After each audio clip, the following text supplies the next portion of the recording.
Prof ya, sementara kita menunggu slide dipaparkan, boleh ceritakan Prof berapa lama sudah Prof berkecimpung dalam bidang pengkajian genetik ni? Dan apa yang menarik minat Prof untuk mengkaji tentang genetik bangsa Melayu ni Prof? Mungkin boleh kongsikan kepada kita sementara kita tunggu slide dipaparkan. Okey, terima kasih. Saya bermula dengan kajian DNA sebenarnya, kajian DNA Melayu ni sebenarnya secara boleh dikatakan tidak sengaja sebab masa saya sambung pengajian di peringkat PhD di University of Glasgow, saya berminat untuk actually mengkaji daripada bidang saya bidang sains forensik sebenarnya. Kemudian saya berminat untuk melihat bagaimana perbezaan di antara DNA mitokondria antara orang asli dan juga orang Melayu, dan juga untuk pembinaan database orang asli dan juga orang Melayu, kerana pada masa tersebut belum ada lagi kajian yang dibuat menggunakan DNA mitokondria bagi kedua-dua populasi ni.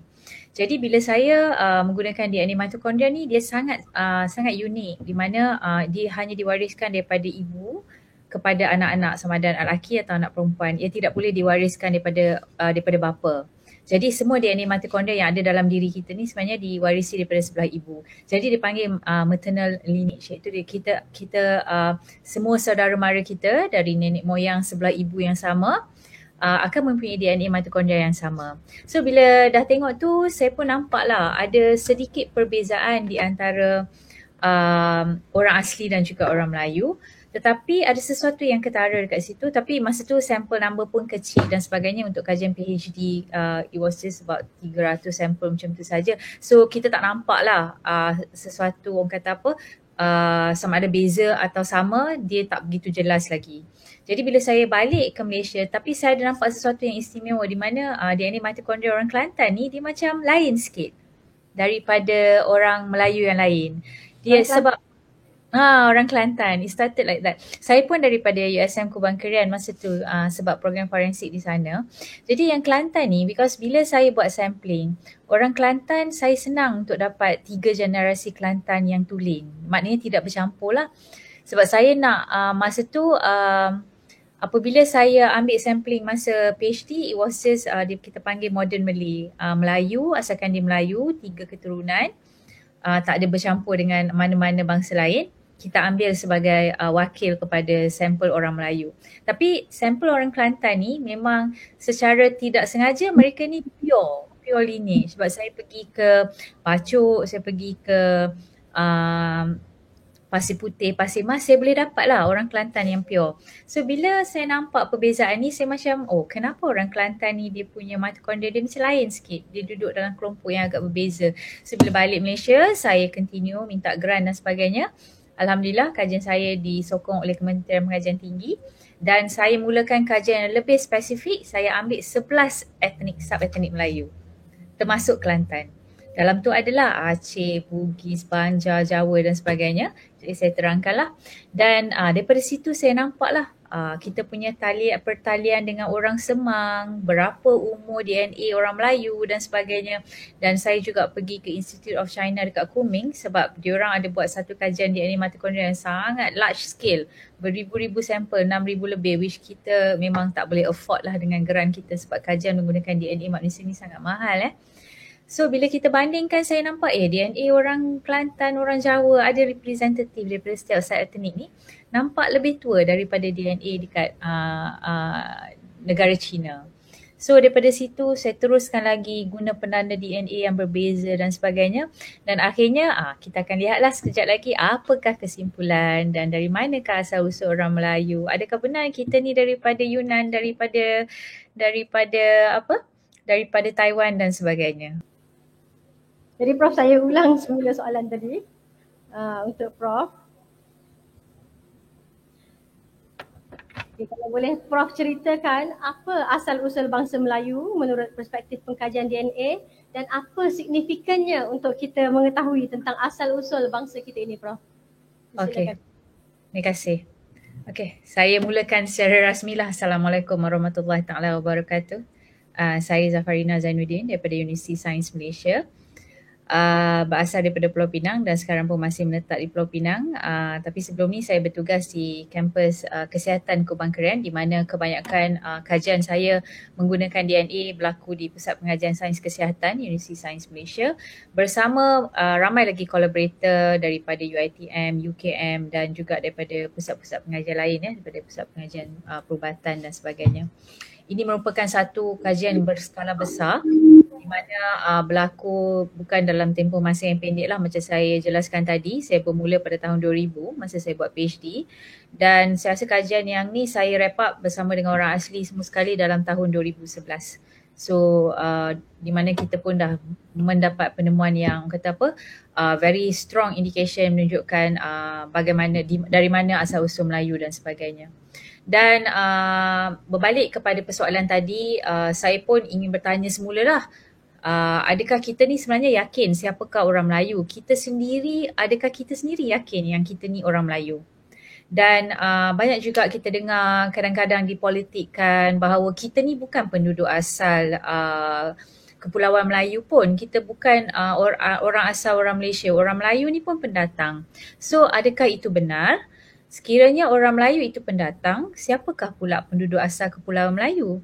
Kita pernah dengar kan sesuatu yang sering kita pelajari, anak-anak kita pun masih belajar tentang kerajaan negeri Melaka semasa Portugis datang. Dah ada orang Melayu di situ berdagang dengan saudagar daripada luar, daripada India, China, Arab dan sebagainya. So mereka ni bukan orang Melayu ke? Dan adakah mereka ni juga bukan penduduk asal Kepulauan Melayu? Daripada mana dia orang datang kalau dia orang bukan penduduk asal? Siapa pula yang melayan pedagang-pedagang yang melakukan aktiviti perdagangan sekiranya penduduk asal ni tanah Melayu belum ada penduduk asal, kita juga adalah pendatang. So soalan ni memang tidak pernah kering daripada diperdebatkan, dan ada banyak bukti-bukti yang telah menunjukkan tentang wujudnya manusia di Asia Tenggara dan sebagainya melalui kajian, pelbagai jenis kajian seperti arkeologi, linguistik dan sebagainya. Tapi adakah kajian ataupun data ni dapat memuaskan hati banyak pihak, ataupun will it actually put an end to the question yang mengatakan siapakah orang Melayu? Dan orang kata kebelakangan ni kita sering mendengar perkataan DNA, dan kenapa DNA ni sangat popular, dan bagaimana DNA boleh digunakan untuk menjejaki asal usul manusia, dan benarkah DNA ini boleh menyimpan cerita tentang asal usul kita, dan yang paling penting, adakah penemuan atau kesimpulan kajian menggunakan DNA ini boleh dipercayai atau tidak? Adakah ia tepat sekiranya kita lakukan beberapa kali? Adakah ia akan memberi jawapan yang sama? Okay? So benda-benda macam ni yang perlu kita lihat dan kita perlu faham sebelum kita sendiri boleh bercerita kepada orang lain bahawa melalui bukti DNA menunjukkan bahawa orang Melayu ni berasal daripada mana. Okay, so sini saya akan ceritakan sedikit apakah itu DNA. Tak kenal maka tak cinta, maka saya perlu perkenalkan sedikit. DNA ini adalah sejenis molekul yang bertanggungjawab untuk mengkodkan semua maklumat genetik yang diperlukan oleh tubuh badan kita untuk menghasilkan sama ada sel ke, tisu ke, organ ke, rambut nak kerinting, rambut nak lurus, mata nak sepit, kulit nak cerah, kulit nak gelap. Semua maklumat tu adalah dipanggil maklumat genetik disimpan dalam DNA. Kita ada dua jenis DNA. Yang pertama DNA nuklear. Okay, yang terletak dalam nukleus setiap sel. Ia ibarat otak yang mengawal semua aktiviti dalam sel. Dan yang seterusnya, yang kedua yang saya sebut tadi, DNA mitokondria. DNA ini terdapat dalam organel yang dinamakan mitokondria. Ia satu organel yang sangat penting kerana ia merupakan kilang untuk menjanakan tenaga untuk sel kita hidup. Tak ada tenaga, tak hiduplah sel kita. Maka tak hidup sel, semua aktiviti sel tak berlaku, kita pun akan boleh menghadapi, orang kata apa, boleh matilah, something as easy as that. Okay, penggunaan DNA dalam menjelaskan asal usul manusia mula menjadi tumpuan apabila ada satu kumpulan penyelidik daripada barat telah menerbitkan dalam satu, kayaknya bagi orang kelompok saintis ni, Nature ni adalah satu jurnal yang sangat hebat lah pada tahun 87 berkenaan mitochondrial Eve. Kajian ini menunjukkan bahawa semua DNA mitokondria, tadi saya dah jelaskan DNA mitokondria ni diwarisi daripada ibu dan ia boleh dirujuk kepada semua wanita, kepada seorang wanita yang dinamakan sebagai Eve. Orang Islam sebut sebagai Hawa, yang mungkin hidup di Afrika lebih kurang 200,000 tahun dahulu. So apabila diorang buat kajian dengan skala yang besar, sebab bila nak masuk dalam majalah Nature ni dia tak boleh sikit-sikit data dia. Jadi dia nampak bahawa semua mitokondria yang ada di atas muka bumi sekarang ni boleh dipetakan atau boleh dirujuk kepada satu mitokondria DNA yang berasal daripada Afrika, berusia lebih kurang 200,000 tahun dahulu. Sebelum tu banyak juga kajian telah menunjukkan bahawa sebelum wujudnya manusia di muka bumi ni telah adanya makhluk yang terdahulu yang wujud sebelum kita. Kalau kita rujuk kepada ayat Al-Quran pun ada yang menunjukkan bahawa memang ada kehidupan sebelum manusia.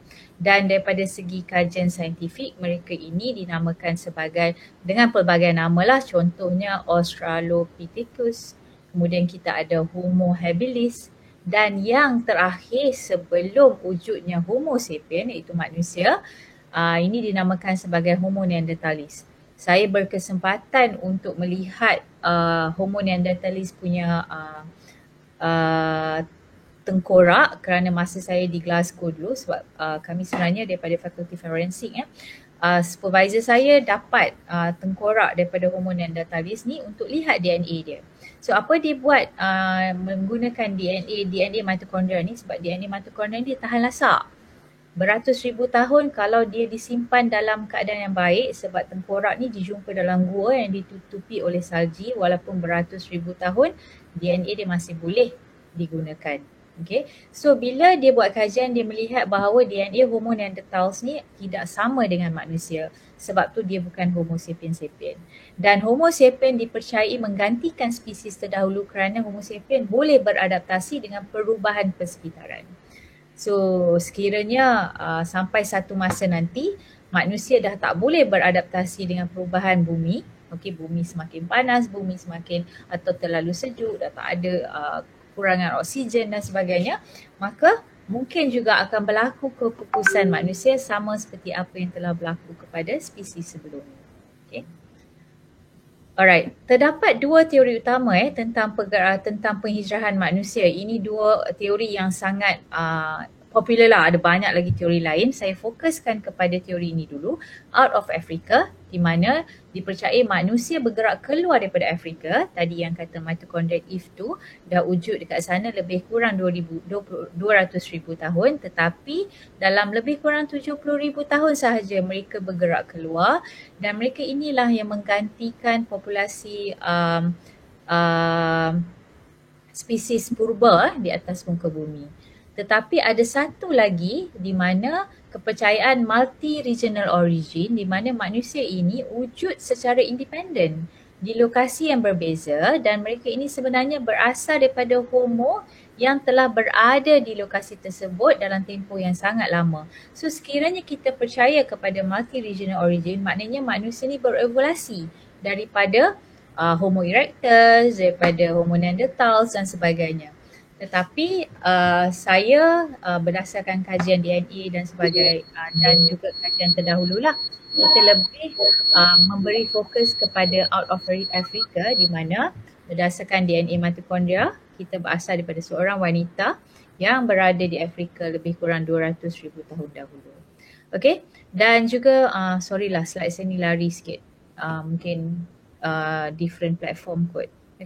Kajian dan ini juga menunjukkan bukti genetik selain daripada bukti genetik yang akan saya jelaskan. Ini adalah satu bukti yang agak menarik, bukan genetik tetapi telah menunjukkan wujudnya manusia di Asia Tenggara lebih kurang dalam 60,000 hingga 70,000 tahun dahulu, di mana ahli arkeologi telah menjumpai beberapa gigi di Gua Lida Aja di Sumatera, dan anggaran usia gigi ini sangat konsisten dengan biostratigraphy, dengan perubahan cuaca, reconstruction of aras laut, dan juga bukti genetik yang kejap lagi kita nak tengok ni, yang menceritakan tentang ketibaan manusia di Asia Tenggara lebih kurang 60,000 tahun dahulu. Ini contoh gigi tersebut lah. Okay. Ni teori out of Taiwan. Teori out of Taiwan daripada Peter Bellwood ni menyatakan bahawa penutur bahasa Austronesia, okay, dia tak kata siapa, tapi orang yang bercakap bahasa Austronesia ni telah berhijrah keluar daripada Taiwan dan bergerak ke Asia Tenggara lebih kurang 10,000 tahun dahulu. Dan saya yakin, dan juga banyak juga kajian-kajian sebelum ni telah menyatakan bahawa orang Melayu berasal dari Taiwan ataupun Yunan, kerana teori ni menyatakan penutur bahasa Austronesia dan juga bahasa Melayu merupakan cabang bahasa Austronesia. Maka orang Melayu telah juga dianggap berasal daripada kumpulan tu. Sebaliknya, apabila kita tengok bukti genetik menunjukkan bahawa sebenarnya orang Melayu atau penduduk di tanah Melayu, di Kepulauan Melayu dan sebagainya telah berada lebih kurang 60,000 hingga 70,000 tahun dahulu. Maknanya teori out of Taiwan ni berlaku kemudian. Ia berlaku bawa rise teknologi dan sebagainya, tetapi ini wave yang membawa manusia ke Asia Tenggara di kemudian-kemudian dah, belakang-belakang dah, ya.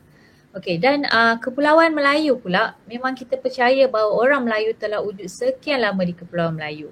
Dan Kepulauan Melayu ni merupakan kepulauan yang terbesar di dunia, okey, dan dibentuk oleh beribu-ribu pulau kecil dan juga pulau besar seperti Borneo, Sumatera, Jawa, termasuklah juga semenanjung Tanah Melayu. Dan kepulauan ni mengunjur sejauh sepanjang lautan Pasifik hingga ke lautan India, okay, lebih kurang 4,000 batu daripada timur ke barat. Okay, ini adalah Kepulauan Melayu.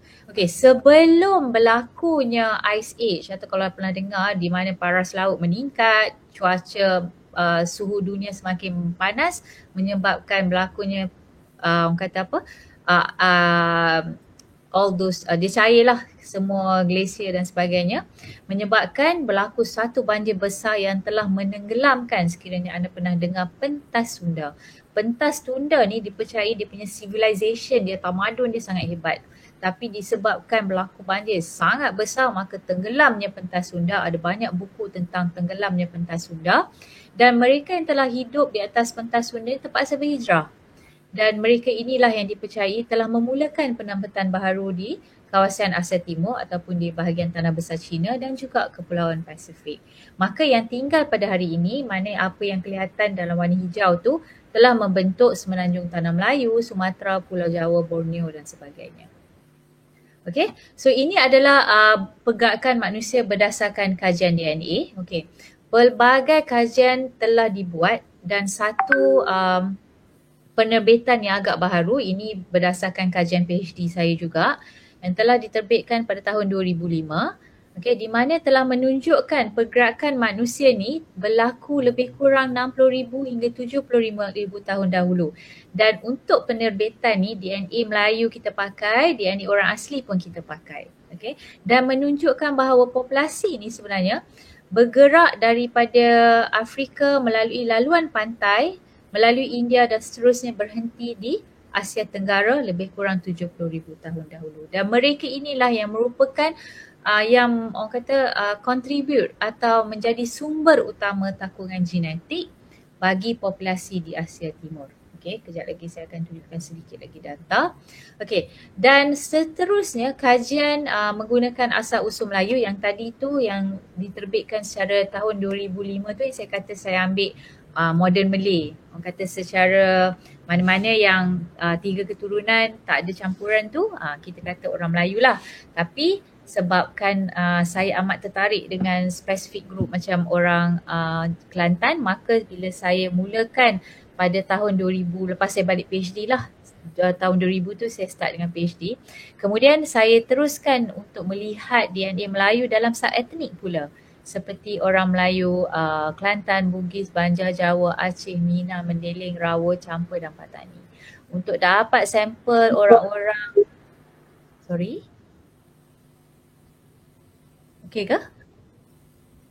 Okey, untuk mendapatkan sampel daripada mereka ni bukan mudah jadi saya mengambil masa yang agak lama. Dan kesimpulannya apa yang kita dapat lihat bahawa DNA orang Melayu ni menunjukkan persamaan yang tinggi dengan orang asli Semang. Ingat orang asli Semang telah diiktiraf di atas muka bumi ni sebagai orang yang sangat populasi yang paling tua di muka bumi ni. Okey. Dan ini adalah lokasi di mana kita ambil sampel. Dan ini adalah antara keputusan yang kita dapat yang telah diterbitkan. Ini daripada Dr. Adinur, dulu pelajar masters di bawah supervision saya lah. Di mana menunjukkan orang Rawa, Minang dan juga orang Filipin. BBJ itu adalah Banjar Bugis Jawa, duduk dalam kumpulan yang sama, dan juga orang Kelantan. Menunjukkan betapa dekatnya genetik mereka, ni pun sama juga. Dan kemudian ini daripada DNA lain, penanda DNA lain juga menunjukkan orang-orang Melayu daripada sub-etnik berbeza ni, walaupun daripada kepulauan yang sangat besar ni, dia punya DNA dia masih lagi seiras. Dan ini juga penanda yang lain menunjukkan bahawa yang hijau tu orang asli, yang purple tu adalah orang Southeast Asia lah, menunjukkan kesamaan yang tinggi. Okey, yang ini yang saya cakap tadi, satu kajian yang sangat besar yang dilakukan oleh Kong et al. Telah menunjukkan bahawa even di negara China itu sendiri, takungan genetik mereka sebenarnya berada di bahagian selatan. Dan orang yang di selatan ni bergerak ke atas, ke arah utara. Dan ini seterusnya menyokong hipotesis yang lebih awal di mana pergerakan manusia adalah daripada selatan ke utara. Daripada Afrika melalui pesisir pantai berhenti di Southeast Asia. Kemudian mereka inilah yang naik ke atas dan kemudian memenuhi populasi di Asia Timur lah. Okay. Dan ini menunjukkan sekiranya ini berlaku dalam 60,000 hingga 70,000 tahun, maka secara orang kata apa, automatik kita boleh menolak teori Peter Bellwood ataupun Slowboat, di mana beliau berkata populasi datang ke Asia Tenggara 10,000 tahun. So even daripada data China sendiri menunjukkan bahawa DNA daripada orang Melayu lebih tua daripada DNA di Asia Timur. Okay. Dan yang menarik juga apabila kita buat kajian ni, kita boleh relatekan orang asli kita dengan orang asli di India, orang asli di Papua, orang asli Australia, dan juga apa yang ada dalam orang asli ni, contohnya seperti haplogroup M, dalam orang asli ada 58.3%. Dalam orang Melayu pun tinggi juga, 46.07%. Jadi ada juga dan di sini kita dapat membuktikan bahawa DNA yang pada orang Melayu yang kita masukkan dalam sampel, kita kata kebanyakannya orang Melayu dah terlibat dalam sampling ni, sebab saya cuba ambil kebanyakan sub-etnik yang wujud di Kepulauan Tanah Melayu, menunjukkan bahawa frekuensi DNA yang tua adalah sangat tinggi. Dan apa yang dapat kita simpulkan, saya rush sikit dah sebab dah 11.45 ni. Sub-etnik Melayu adalah berasal daripada susul galur yang sama, dan kita dapat lihat melalui rupa paras yang tidak jauh berbeza, tradisi, selera, apa yang kita suka makan dan sebagainya adalah hampir sama. Genetically memang dah bukti sama dah. Okay. Sempadan geografi dan politik yang ada pada hari ini yang menyebabkan pelbagai sub-etnik Melayu terlihat sebagai populasi yang berbeza. Pada hakikatnya sebenarnya orang Melayu ni telah wujud di Kepulauan Tanah Melayu lebih kurang 50,000, 60,000 tahun dahulu, tidak dapat dinafikan. Satu, melalui kajian DNA, dan saya juga pernah buat kajian DNA daripada gigi di Gua Niah.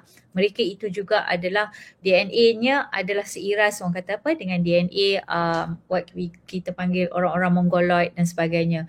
So mereka ini bukanlah pendatang sebab mereka telah berada di Kepulauan Tanah Melayu dengan tempoh yang sangat lama. Okay. Dan mereka adalah penduduk asal Kepulauan Melayu. Ni ada sedikit gambar saya dapat daripada library, New York Public Library, menunjukkan ini adalah orang Melayu Pulau Pinang pada tahun 1901.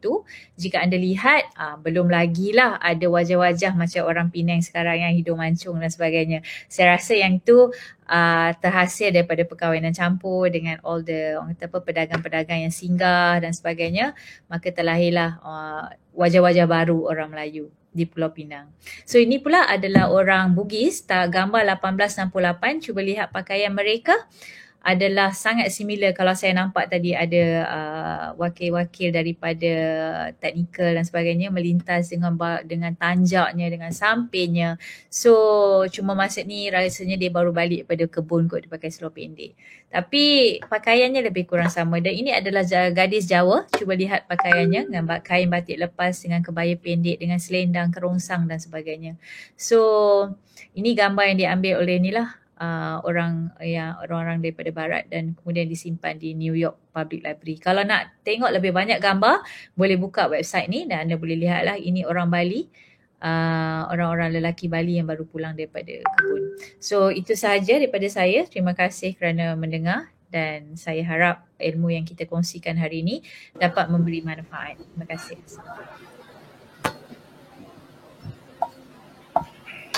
Terima kasih banyak Prof atas perkongsian yang cukup padat tapi penuh dengan ilmu tadi. Jadi kita telah dapat penjelasan di mana asal-usul Melayu dan kita telah dapat menolak teori Peter Bellwood yang menyatakan bahawa kita ini berasal daripada Taiwan dan bukan asal daripada Nusantara. Sebenarnya seperti kata kajian Prof tadi, orang Melayu telah lama berada di tanah Nusantara ini, tanah Melayu ini, bahkan sejak 50,000 tahun dahulu. Kita bukanlah pendatang tapi kita penetap asal di Kepulauan Melayu ini. Terima kasih banyak Prof. Dengan diharapkan dengan ilmu dan pembukaan kita tentang asal-usul kita ini dapatlah menguatkan jati diri kita, jati diri bangsa Melayu kita insya-Allah. Terima kasih banyak Prof.